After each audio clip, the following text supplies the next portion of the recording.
Chef juga apa kabar? Baik juga. Oke, saya mau nanya nih, ini tuh lagi bikin apa sih Chef? Ini nih asik lagi nyelesain kue dekorasi coklatnya. Wow, berarti ini tuh semua terbuat dari coklat ya Chef ya? Bener banget, semua dari coklat nih, bisa dimakan.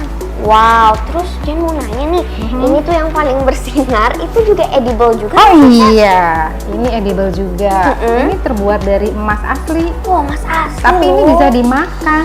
Oh gitu. Cuman belum bisa diproduksi di Indonesia, masih buatan gitu. luar sih. Jadi ini tuh sebenarnya bahan dasar untuk hias kue yang paling terakhir ya, yang paling baru lah malah ini. Oh gitu. Jadi ini kalau di makanan juga hot kitchen bisa untuk garnish juga. Iya. Jadi yang harganya misalnya 100.000 ya kuenya, nanti bisa jadi 150.000 gara-gara gold leaf ini namanya gold leaf. Berarti cukup mahal ya Chef? Sangat-sangat mahal. Sangat-sangat mahal. Terus habis itu selanjutnya yang ini nih Chef. Nah kalau ini glitter. Itu Nah glitter. biasanya kita kan taunya glitter itu untuk apa, eyeshadow Iya. atau untuk apa sih, untuk hiasan ruangan Benar, atau benar, handicraft benar. Iya, ya, kelap-kelip. Nah kalau ini tuh bisa edible, bisa dimakan tuh. Oh gitu. Tapi kita harus lihat dulu di sininya, ini edible atau bukan gitu. Oh gitu. Ini masih buatan luar negeri juga, cuman ini yang terbaru juga untuk garnish dekorasi coklat.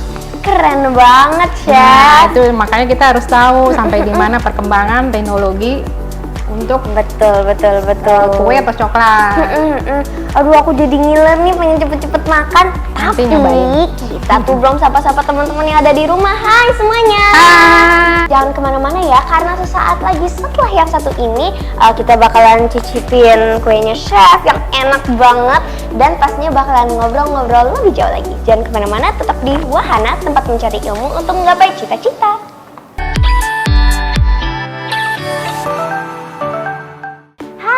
Kembali lagi di acara Wahana, tempat mencari ilmu untuk menggapai cita-cita. Masih bersama aku Jane Kalista dan pastinya ada Chef Ucu Sawitri. Hai. Oke, jadi sekarang saatnya kita untuk wawancara. Siap ya Chef? Iya, Oke. siap. Jadi Jane mau nanya nih, kalau nggak salah Chef itu kan kerjanya kan di bidang pastry gitu ya Chef? Betul. Berarti Chef itu kayak pastry doang atau yang lain-lain juga bisa juga? Jadi kalau di chef itu bidangnya ada hot kitchen sama pastry. Oh gitu. Nah di pastry itu ada bakery juga. Di dalam bakery juga ada confectionery. Confectionery itu kayak bikin candy, coklat, terus ada gelato. Pokoknya banyak deh. Banyak banget ragamnya Banyak kalau di banget. pastry. Jadi bukan kue aja, plusnya banyak. Oh gitu. Nah teman-teman dicatat ya. Oke, selanjutnya Jen mau nanya nih Chef, tuh masih ingat nggak sih pertama kali bikin kue itu kapan? Pertama kali bikin kue secara keseluruhan belum pernah waktu kecil ya. Tapi pegang pertama mixer itu pertanyaan yang mungkin saya lebih tepatnya bisa menjawab umur 4 tahun. Pegang gitu. hand mixer.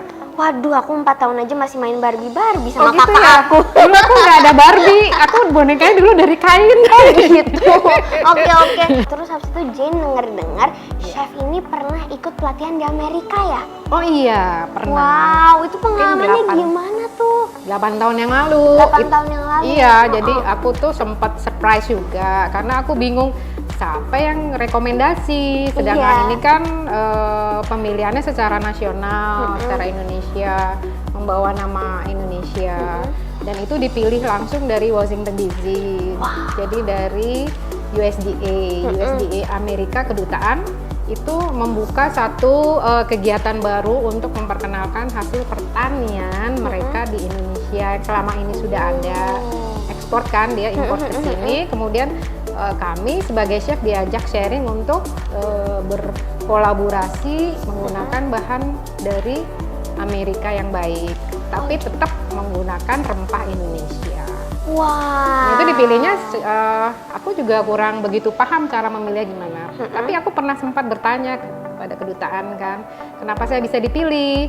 Pertama, alasannya saya independent chef. Independent chef dalam arti tidak bekerja dalam satu perusahaan. Jadi aku punya usaha sendiri, jasa sendiri, chef sendiri. Pokoknya aku kerjasama sama seluruh perusahaan bahan baku Indonesia untuk terutama untuk pastry ya, untuk makanan juga sih oke. Yes. Kemudian aku dari tahun 2000 menjalankan itu sampai sekarang. Jadi aku Sampai sekarang. demo-demo ke sana ke sini, terus aku komunitasnya kan sudah banyak di Indonesia gitu ya. Jadi mulai dari situ para sponsor ini, owner-ownernya melirik bahwa aku lebih banyak cocok untuk digunakan mereka untuk bekerja sama, kolaborasi untuk promosi produk pertanian mereka. Tepatnya departemen mereka itu USDA, United States Department Agriculture. Sama aja sih Departemen Pertanian Indonesia. Coba Departemen Pertanian Indonesia kayak gitu ya, keren banget. Iya, wah itu sih bakalan Belum keren dipikirin kali sama mereka. Semoga nanti kepikiran ya. Iya. Oke, terus habis itu ada perwakilan lain kah dari Indonesia? Apa cuma chef doang? Pas aku ke sana tepatnya di CIA, bukan CIA yang itu ya, tapi yang polisi. yang polisi. CIA Culinary Institute of America di Poughkeepsie. Itu kurang lebih 1 minggu ya ada 1 pelatihan di minggu. sana. Hanya 13 orang dan 13 negara. Oh. Aku paling kecil dan paling kayaknya kayak imut-imut gitu kayak anak sekolah. yang lain udah kayaknya canggih-canggih karena mereka kebanyakan chef di hotel. Oh, gitu. Oke. Wah, aduh, aku sampai speechless. Keren banget. Oke. Selanjutnya, apa aja tuh yang didapatkan setelah lulus dari pelatihan itu? Oh, banyak sekali sih. Banyak sekali ya. Pertama sih untuk diri kita sendiri kita jadi Ilmunya. lebih pede juga, ilmunya. Terus kita ngelihat dari 13 negara itu mereka sampai di mana kemampuan mereka. Ternyata aku nggak kalah juga loh. Walaupun aku tidak bekerja di satu hotel yang besar seperti mereka, tapi aku kan lebih ke independent chef. Jadi lebih mengembangkan untuk diri sendiri dan bekerja samanya justru lebih banyak kepada produk-produk bahan. Nah itu mungkin itu yang plusnya ya. Kemudian pulang dari sini juga dapat kepercayaan yang luar biasa untuk membantu mempromosikan produk pertanian mereka. Oke. Jadi banyak temannya juga dari 13 negara, nggak mungkin kita kumpulin kalau kita nggak sama mereka kan. Iya, benar. Dan itu berbagi pengalamannya cukup luar biasa. Oh gitu. Dan aku paling kecil kayaknya ya perempuan di sini. Oke, terus selanjutnya menurut chef itu yang pelatihan kayak gitu tuh udah cukup banyak belum sih di Indonesia? Untuk yang kayak ini, yang USDA ini, Iya. belum yang ada. mirip-mirip. Itu Belum yang ada ya? pertama banget 8 tahun yang lalu. Kebetulan idenya dari mereka sendiri, dari Kedutaan Amerika Serikat. Sebenarnya kalau misalnya di negara kita bekerja sama dengan negara-negara lain di Indonesia kan pasti ada kedutaannya. Nah harusnya kita cukup jeli untuk bekerja sama dengan mereka, karena ini juga wawasan kita juga sebagai seorang chef, tidak melulu hanya kerja di dalam dapur, tapi untuk keluarnya pun kita mampu untuk membawakan, apalagi promosi bumbu Indonesia. Saat itu aku minta sama kedutaan untuk boleh menggunakan, saya membantu untuk mempromosikan produk Amerika, tapi satu hal, kita harus pakai bumbu Indonesia. Yeay, hashtag cinta Indonesia. Oke. Terus chef biasanya tuh kayak misalnya yang pelatihan yang umum lah, misalnya yang kayak masak-memasak gitu, buat anak-anak tuh udah cukup banyak belum sih? Sekarang banyak banget. Dan ya? murid-murid aku dulu yang dulu belajar sama aku, itu sekarang udah pada buka kelas. Jadi udah pada ngajar, udah banyak kelasnya juga. Cuman memang kan kalau di Jakarta tuh susah ya kalau nggak kita tahu di mana-dimananya harus dapat informasi. Cuman sekarang lebih mudah, ada medsos kan, jadi lihat aja di situ pasti banyak. Oke, jadi teman-teman inget-inget ya kalau misalnya kalian bercita-cita mau jadi chef, kalian tuh kayak harus ikut pelatihan, sering-sering latihan gitu ya chef? Iya harus, dan terutama di rumah ya, kita harus tahu kalau saya sebagai seorang bunda harus tahu mana yang bahaya, mana yang tidak, itu untuk kemandirian anak. Jadi kalau kita malah kita umpetin atau kita nggak kasih tahu ini bahaya atau tidak, mereka malah justru diam-diam kadang-kadang bisa penasaran malah berbahaya. Nah kalau bunda sih aku selalu seperti itu. Mana yang paling berbahaya di rumah itu yang harus dikasih tahu di pertama untuk anak-anak. Karena dia lebih safety, lebih lebih preventif ya, atau Benar, pencegahannya dia tahu, Yes. oh ini jangan, ini bahaya, ini Iya. kayak nyalain blender, listrik segala macam kan. Kita bukannya harus dihindari, harusnya kita kasih tahu ini nggak boleh begini, ini yang boleh begini, yang benar begini, yang tidak begini. Oke, terus Apalagi di dapur. Oh iya, terus boleh dong chef dijelasin ada barang-barang apa aja sih yang agak berbahaya di dapur gitu? Banyak. Dari ya? mulai yang manual pisau, Uhuy. piler untuk ngupas kentang, terus garpu untuk anak-anak kan Garpu, bahaya ya. benar, Terus udah gitu kalau yang mesin banyak banget ya, elektronik kayak misalnya microwave, oven, lalu ada blender, mixer, semua deh. Makanya aku umur 4 tahun itu udah pakai hand mixer yang pakai listrik. Oh gitu. Tapi aku udah dikasih tahu. Ini yang kalau pakainya caranya gini. Jadi udah dicolokin, aku tinggal kalau megangnya aku nggak berani. Oh gitu. Megang kabelnya maksudnya. Megang kabelnya, iya. Oke, terus menurut chef, bahan-bahan di Indonesia itu udah cukup membadai belum sih buat bikin-bikin berbagai macam kue-kue gitu? Sangat memadai banget. Sangat tersedia sih, banyak banget. Sudah. Hanya beberapa yang impor, tapi itu juga nggak terlalu banyak. Karena kue di Indonesia itu, pastry itu bahan bakunya udah dari zaman Belanda juga ada. Dari cake, bolu itu kan sebenarnya lahir dari zaman Belanda ya, peninggalan zaman penjajahan dulu Belanda. Kue-kue justru dari mereka. Kita berterima kasih juga sih.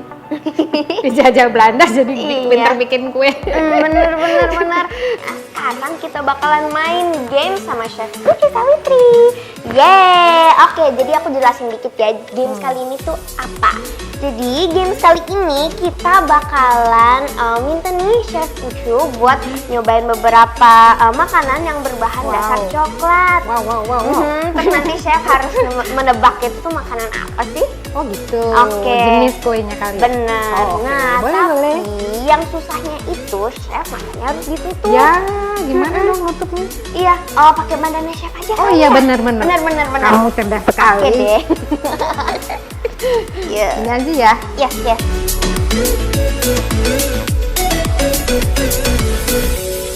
Oke, makanan pertama. Baunya dulu baru kesini ya. Oke.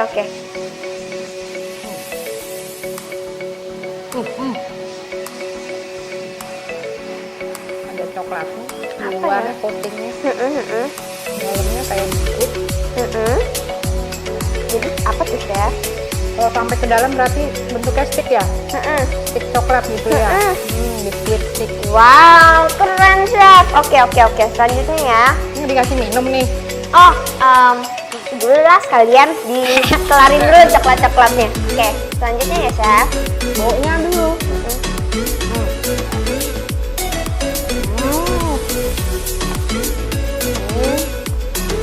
Tetap ada coklatnya, cuman coklatnya di dalam.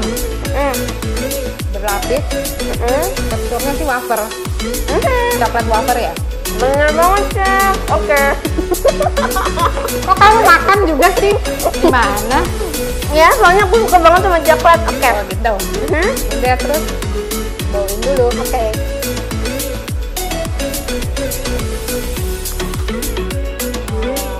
Ya.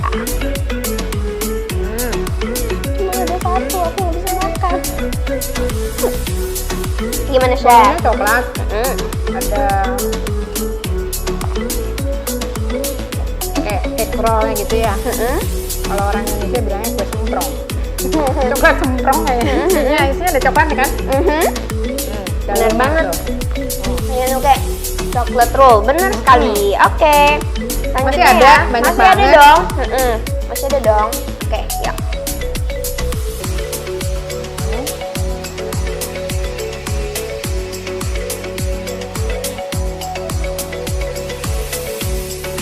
Kalau renyahnya kayak gini, teksturnya ini namanya cookies. Tahu nggak? Bener banget Chef. Oke. Nah, ini masih ada beberapa Hadiah lagi. nih aku ya. Iya, yes. Hadiahnya makan. Ya. Oke, ya. Baunya kurang.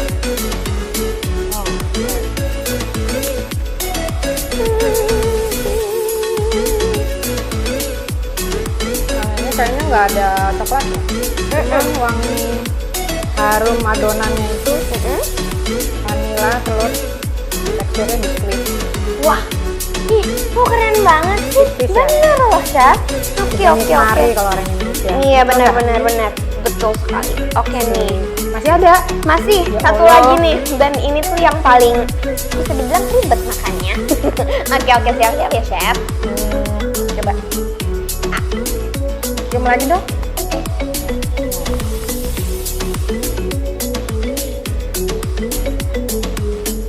Luarnya ada coklatnya. Bener. Teksturnya sih nggak terlalu crunchy, tapi dia jenisnya sebenarnya cookies. Semi cookies sama kalau orang Indonesia bilang bolu-bolu, tapi kering. Oke. Jadi Benar nggak? jawabannya apa, Chef? Maksudnya biskuit ya? Iya, betul sekali. Ini tuh kayak choco Sip. pie gitu. Yeay. Oke, kita tepuk Ada tangan lagi? dulu. Keren banget, Chef. Enggak, udah habis. Kurang nih. Aduh, kurang nih. Oke.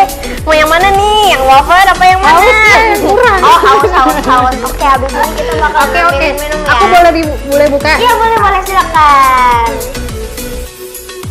Wah, itu dia games kita hari ini. Seru banget kan, teman-teman? Gimana? Seru nggak, Chef? Seru banget. Oke, Chef, thank you ya udah mau main game sama kita hari ini. Oke, sekarang yang terakhir, tapi ini tuh bisa dibilang satu komponen yang paling penting di acara kita. Tips-tips apa yang sebaiknya dilakukan dan tidak boleh dilakukan kalau misalnya hobi memasak gitu-gitu. Yang boleh, yang boleh dan tidak boleh gitu ya. Iya. Jadi kalau misalnya dari kecil sedini mungkin, lebih baik kita fokuskan. Terus kita harus ngasah diri nih, misalnya Jen sukanya, oh aku lebih suka bikin kue. Nah, usahakan konsentrasi di situ, fokus sampai nanti besarnya. Jadi nggak pindah-pindah bidang. Kalau bisa sih, tapi biasanya kadang-kadang suka pindah-pindah bidang. Iya. Tapi kalau khusus untuk jenjang ke chefnya sendiri, Ya. dari kecil sudah suka di dapur ya, misalnya tuh perkenalan alat dan sebagainya itu harus tahu. Cuman kalau waktu kecil harus segera dibimbing, selalu dibimbing oleh orang tua atau mbaknya di dapur. Jadi jangan dilepas begitu aja. Kita juga nggak sebagai anak, jangan suka penasaran tapi yang bikin deg-degan orang tua Iya. gitu ya. Jadi kita tanya aja sama mami, mama gitu kan. Mana yang boleh dipegang, mana yang nggak boleh, terus gimana sih cara pakainya, kita harus tahu, paling tidak cara pakainya tahu, itu aja sih. Terus kemudian mana yang bahan bahaya, mana yang tidak, tadi kan udah dikasih tahu itu harus kita kuasain dari rumah sendiri. Terus kalau udah mulai kita sekolah, mulai ke arah yang lebih serius lagi, nanti SMP, SMA kita lirik lagi tuh, saya lebih ke tata boga nih, kayaknya ilmu saya nggak berpindah selain hati, selain ke bidang kita di masak ini. Udah langsung aja cari sekolah menengah yang kejuruan. Sekarang bagus kok di Indonesia, SMK gitu kan, ada tata boga, masuk aja sana. Oke, siap. Terus kira-kira apa yang nggak terlalu boleh dilakukan? Yang nggak boleh dilakukan menjadi seorang chef ya, yang nggak boleh dilakukan adalah manja. Kalau jadi seorang chef tuh, wah gila, itu disiplin banget. Aku kebawa disiplin karena dulu SMA aku jadi ini mayoret. Nah, aku dilatihnya sama angkatan darat. Waduh, itu asik banget ya, disiplinnya penuh luar biasa, dan kita dilatih fisik dari awal. Jadi kalau kita udah tahu mau melangkah ke industri ini, lebih baik dari awal kita jangan lupa olahraga, ya. Dan kita harus menghindari yang namanya manja, mandiri ya, harus mandiri, terus sehat, kemudian juga kita banyak bekerja sama dengan banyak pihak, itu kan belajar komunikasi di sana ya. Terus jangan lupa bahasa asing selain bahasa Indonesia, karena dunia kuliner ini sekarang sudah mendunia, bukan Indonesia aja. Satu yang saya sarankan supaya anak-anak belajar masakan tradisional ibu, mama, karena masakan leluhur itu paling top. Dan sekarang di dunia ini lagi ngetop banget masakan Indonesia. Wah, terima kasih banyak ya Chef Sama-sama. atas kedatangannya dan juga pastinya sharing-sharing ilmunya. Seneng banget. Dan pastinya Makasih juga buat teman-teman yang udah menyaksikan episode kali ini. Dan sampai jumpa di episode selanjutnya. Sampai ketemu lagi di Wahana, tempat mencari ilmu untuk menggapai cita-cita. Dah.